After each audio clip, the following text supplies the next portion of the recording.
Good morning, students. Today we will move to the next topic, that is SDLC model. In the previous topic, I have told you about the software engineering, software crisis, software characteristics, and how the software crisis affect the whole market. Okay. Now in SDLC model, now firstly, what is SDLC? SDLC is software development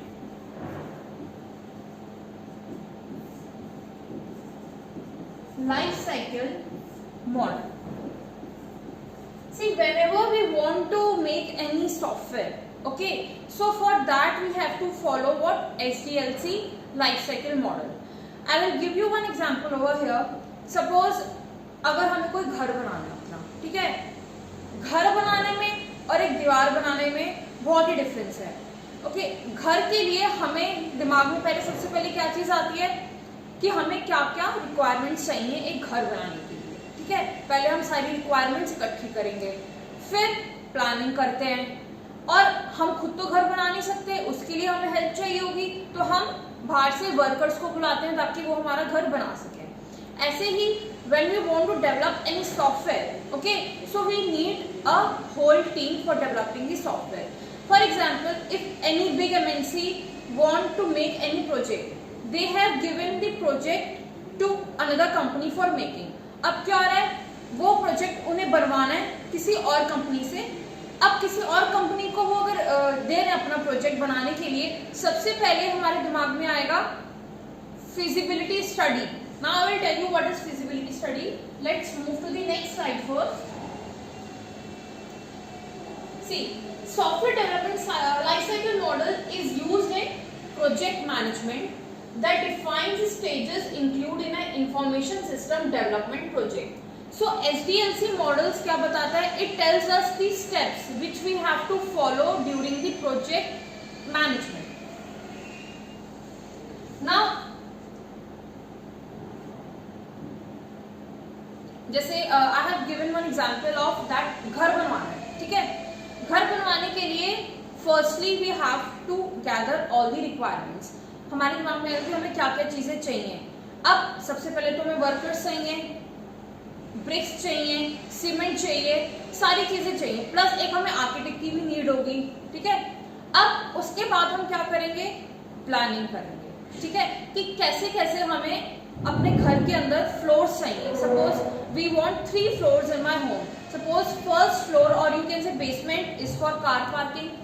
In on first floor I have to make 2 bedrooms and 1 dining room. On the second floor again we want 2 bedrooms and 1 dining room, and third floor will be the terrace. So you have the whole idea of that how you want your home to be made. So that's why firstly we will plan the whole thing. Then after planning we will take the design of that home. Designing कैसे, एक हम documented form में उसकी designing देखेंगे. तो design के लिए suppose हमने कोई आर्किटेक्ट हायर करा, that architect will help us that how the design of our home will be made. Okay, after designing, अब डिजाइन तो हमारे दिमाग में आ गया कि हमें कैसे अपने घर का डिजाइन चाहिए. नेक्स्ट आता है मेरा इम्प्लीमेंटेशन. इम्प्लीमेंटेशन क्या होता है? Implementation is what, when my home will start to build. धीरे धीरे हमारा घर बनना स्टार्ट होगा.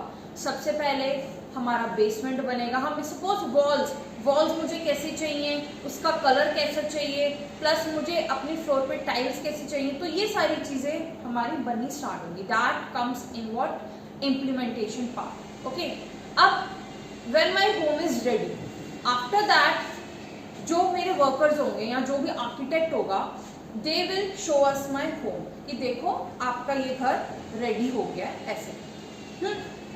अब I will give you one example over here. SDLC model.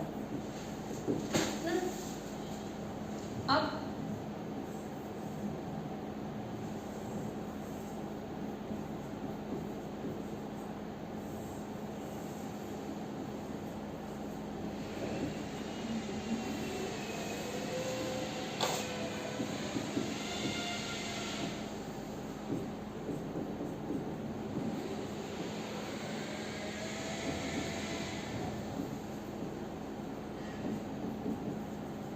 देखो जो मैंने यहाँ पे फ्लोर्स लिखे हैं, we can divide these floor into the modules.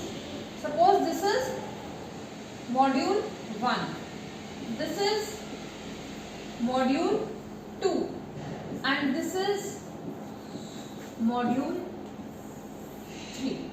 Okay, अब देखो हमारे बहुत सारे तरह के प्रोजेक्ट्स होते हैं, large scale projects, medium scale projects and small scale projects. Now it depends that which company and want to make which project.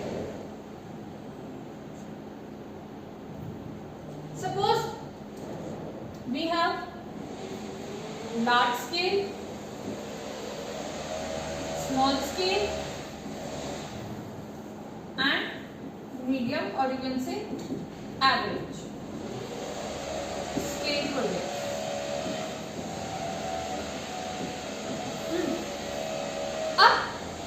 These projects, large scale projects, small scale projects and medium scale projects. For making the projects, we have to use what? SDLC model. See, SDLC model के अंदर बहुत सारे मेरे models होते हैं. हर एक model define करता है कि वो किस टाइप का प्रोजेक्ट बनाएगा. तो सबसे पहले मेरे पास आता है waterfall model, spiral model, prototype model and evolutionary model. These are the models with the help of which we will make our software projects, and projects has been divided into how many? These all, that is small scale, large scale, medium scale. Okay, now first basic model is your waterfall model. So ये हमारा आता है इसके अंदर SDLC model के अंदर. SDLC में आपको बता चुकी हूँ that is it is software development life cycle model. तो सॉफ्टवेयर डेवलपमेंट, सॉफ्टवेयर को डेवलप करने के लिए these are the models. Clear? Now the first model which is your basic model. This is my basic model. Clear? Now these are the step. देखो waterfall का मतलब क्या है? मैं बोलती हूँ आपने एक झरना देखा होगा, you have seen any waterfall. तो वाटर, पानी कैसे बहता है? From top to down. So we can say that waterfall model is top down model. This is what top down model. All the steps will be from top to bottom. तो सबसे पहले steps मेरा क्या आता है? देखो requirement से पहले मेरी बहुत इंपॉर्टेंट चीज आती है, that is your feasibility study. Now what is feasibility study? First of all I will give you one example. I have also given this example in the previous lecture. Suppose you want to take the admission in BTech in computer science branch. Okay, आपको admission लेना है BTech के अंदर, और वो भी कौन सी branch आपको ऑप्ट करनी है? Computer science branch. So in your mind first what will strike that how will be the infrastructure of the college. Okay, plus whether the college have well equipped labs, well equipped departments, whether the faculties who are teaching over there are well skilled or not. Okay, right? तो feasibility study में क्या आ गया मेरा? Infrastructure. क्या proper infrastructure है college का? क्या proper library है? ओके, तो if I relate this feasibility study to software, तो सॉफ्टवेयर केस में how will you do this feasibility study? अब मैं एक यूजर हूँ, I am a user and suppose I am the owner of one hotel. I am the owner of one hotel. मैंने एक hotel, suppose एक project था, एक hotel बनवाया मैंने. Now I want to make the website of a hotel.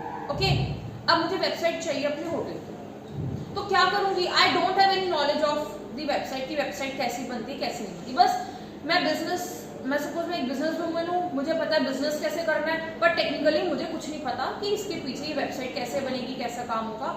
अब मुझे website बनवानी है, तो क्या करूंगी? I search a person who will make my website. मैं यूजर हूँ, जो मेरी वेबसाइट बनाएगा वो क्या होगा? डेवलपर होगा. तो कम्युनिकेशन किसके बीच में चल रहा है? यूजर एंड डेवलपर के बीच में।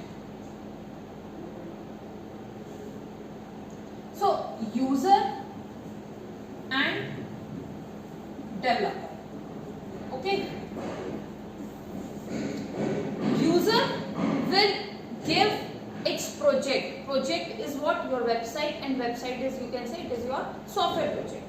उसने डेवलपर को पहले तो उसने ढूंढना, भैया डेवलपर ढूंढूंगा, उसे मैं अपनी वेबसाइट बनवानी है, उसे पहले ढूंढूंगा। अब क्या हो रहा है, देखो डेवलपर से वेबसाइट बनाना या कोई भी software project banana, it is not the work of a single individual. अगर मैं खाली कोई प्रोग्राम की बात करूँ, आपको सी में प्रोग्राम बनाना है, पाइथन में बनाना है, जावा में बनाना है, you can make individually, but when you want to make any software, you want a team, okay? Team चाहिए आपको।